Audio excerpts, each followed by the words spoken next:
everybody. Welcome back to Gray Area. My name's Alex, and we're here today with Desert Heart's co-founder, record producer, and DJ Mikey Lion. How you doing today, Mikey? Doing fabulous. How you doing? I'm doing wonderful. It's really good to speak to you, and thanks for taking the time out. Um, First, I want to get into, can you talk about how you first embarked on your sonic journey? What initially got you into creating music? I started DJing when I was about 13 years old. Just as like a massive hip hop head, and I loved scratching, and so that's how I started DJing, and just my real passion for music began then. And then when I was 17, I went to my first Coachella, my first festival. Didn't have any idea what I was getting into, and the very first time that I took my very first ecstasy, which also happened to be the very first time I ever heard dance music, was at the debut of the Daft Punk Pyramid. Oh my God. So I was like, in that moment, I'm just like, fuck hip hop. I'm like, this is what I want to do with my life from now on. And yeah, like ever since then, I've just been obsessed with dance music, and I started producing in like 2009 or so. And yeah, kind of just been steadily cruising since then. That's so fucking cool, man. I was at that show, bone sober. Well, not No bone sober. way. I was a little drunk, but I can't imagine what it was like being on your first pill and Yeah. watching like one of the most epic moments of dance music history. Yeah, it was something else. It was one of those times where you can just see audio waves flying, and like just pure, I was in pure ecstasy for sure. Absolutely. At that point, were you already like producing, or did that like get you into like deciding that you want to make the music that you were hearing? No, I wasn't producing at all. I mean, I might have had like a cracked Fruity Loops or something like way back then, but I wasn't really doing it. I didn't really start producing like until a couple years later in 2009. Nice. And I understand your parents weren't like initially super receptive to you picking Technique 1200 as your chosen instrument, but now they're like your biggest fans. Can you talk about like how it feels to have that kind of like strong family support? Yeah, my family's amazing. They've always been my biggest supporters. My mom originally asked me before, when I was in ninth grade, like that they would support me whatever instrument I chose, because I was such a big hip hop head. I was like, yeah, I want Technic 1200s. And they're just like, no.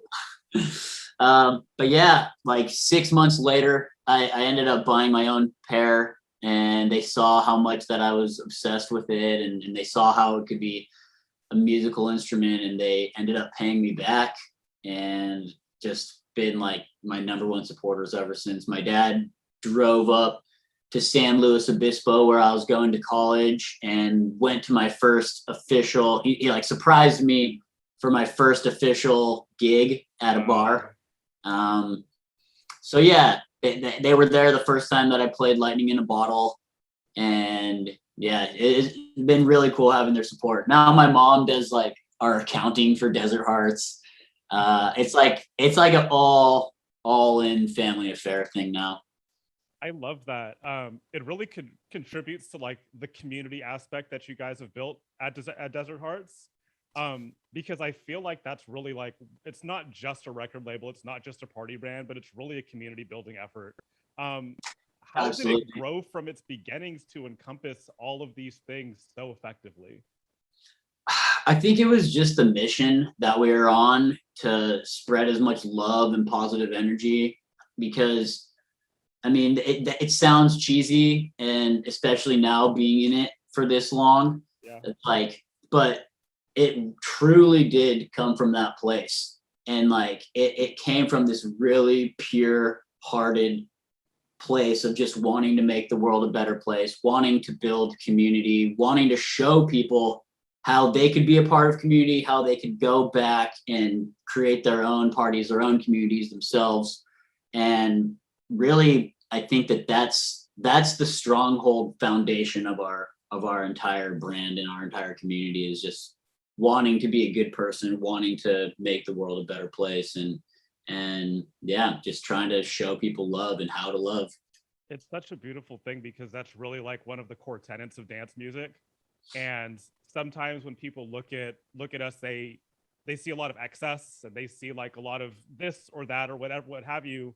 But there is so much community within, there's so many smaller communities within the communities. And I just love to see that Desert Hearts is like really like pushing that hard. And especially over the pandemic, because that was a time when we all needed community as much as anything. You guys hopped on streaming super early and then like built this whole like extra community outside of the community that already existed. um what was like the biggest lesson that you guys learned from that experience? Biggest lesson, well, I think the coolest thing about Twitch for us was just how amazing it was that we were able to kind of provide this home for so many people online. And you know, there's only so much interactivity that you can have via the other social medias like Instagram and Facebook. People aren't, they can engage with you, or they can engage with the artist personally, Right. but they're not really like, there's no sense of community there because they can't really engage with each other.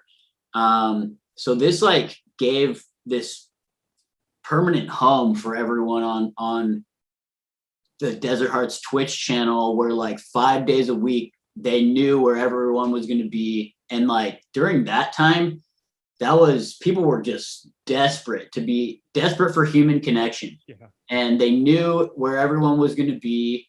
You know, you during the lockdown, it was like, it was hectic. You know, it was like people were losing their minds. But then to be able to listen to their favorite DJs, or just go hang out with the people that they hang out with 5 nights a week for extended hours, it was like, it was amazing. It was human experience of DJing in like such an unexplainable way of DJing, you know? It was like, there is a real deep connection that was made when I was playing music with would show up every Wednesday, you know? And it's like, it really was like, what is that, like Together Alone kind of thing. And yeah, it was incredible.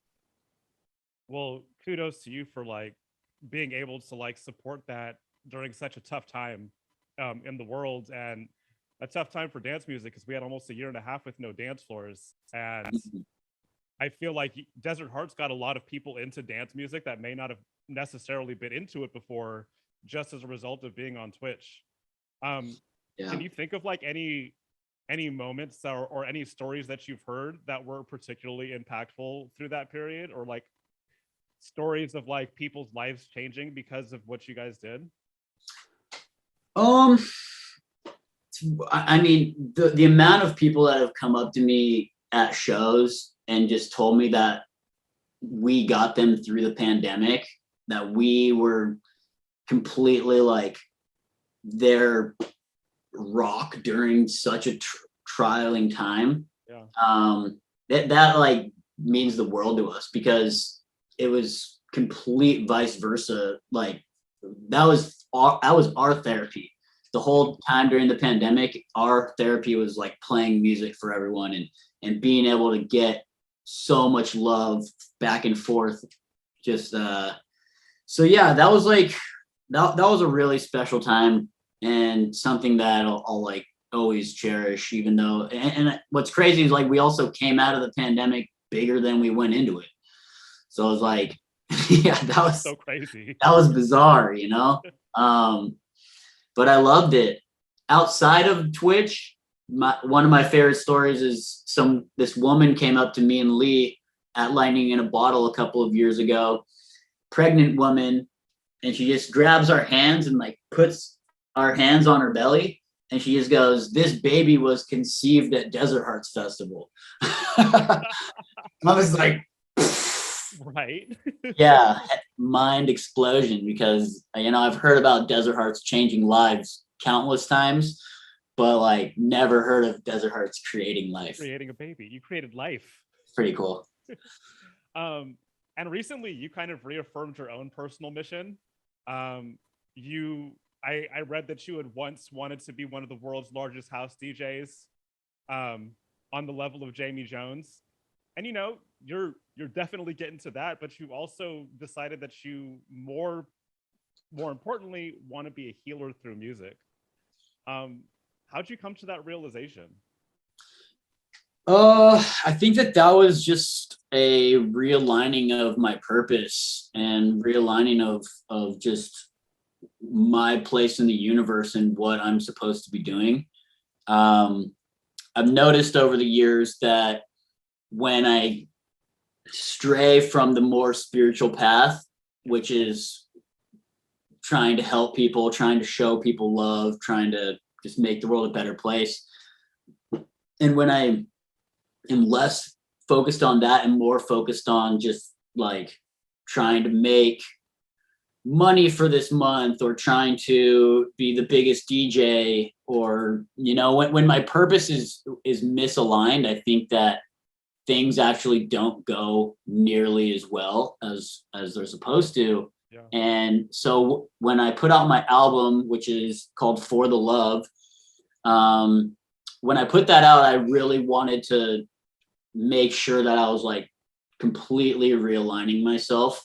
And especially after, 18 months in the pandemic, and just like my mental health was total shit then. And I wanted to come out and like put this thing out into the world in its most pure form with the most, I guess, like pure intention behind it. And so that's when I started doing all this spiritual work, and yeah, that's kind of how I landed on this new purpose of just, I know that when I play music, I have a very positive impact on people, and I've learned how to harness my own energy to like push this healing energy out when I play music. And again, one of those things that sounds kind of tacky, kind of cheesy, but like, and especially when I was like first figuring this out, it was something that I was always thinking like, whoa, don't like let your ego get too big there, dude. Like, but then it was like, oh wait, no, this is a real thing that is tangible, and I can see the effect that it's having on people. So if you just lean into it and harness it, it's like working. And oddly enough, once I've started moving myself in that like newly aligned space, gigs have been better, parties been better, everything's just been better. So that's my goal now. I mean, I think there's an important lesson there too. And, I don't think that that's cheesy at all. I think there's just like something really poignant about that.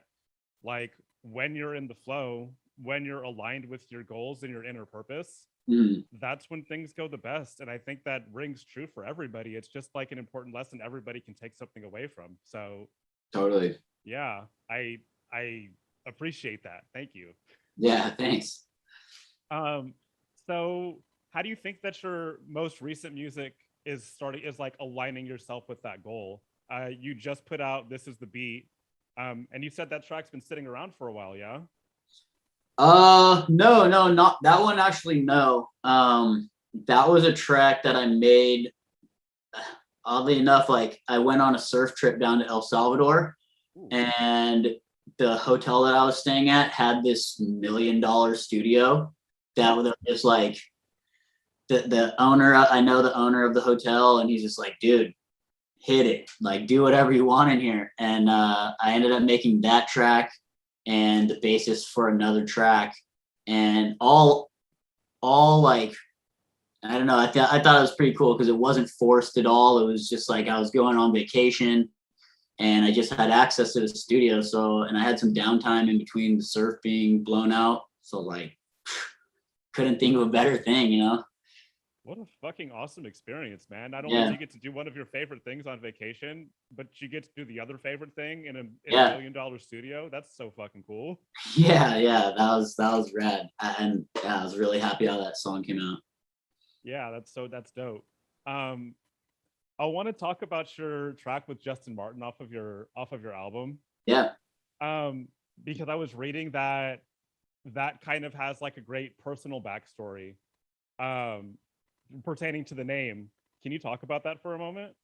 yeah. So the song I made with Justin Martin is called "Through the Fog," and it's basically about the duality of mental health. And when things are really good, it's like you feel amazing, and things are just working and firing, but it's like right around the corner can always be this fucking dark period of time where mental health, or for me personally, I get like pretty bad brain fog, and my memory goes to shit when I'm not taking care of myself, or I'm not eating right, or exercising, or doing all the things that I should be doing for my health.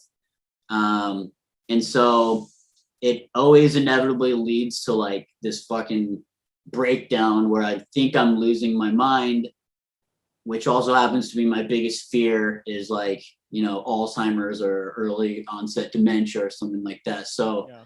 for me, that track "Through the Fog" is like a representation of the highs and lows, and ultimately it ends on a high, because that's where I want to be going. I'm going to get through it. And yeah, I thought it came out pretty sonically close to that feeling that I get.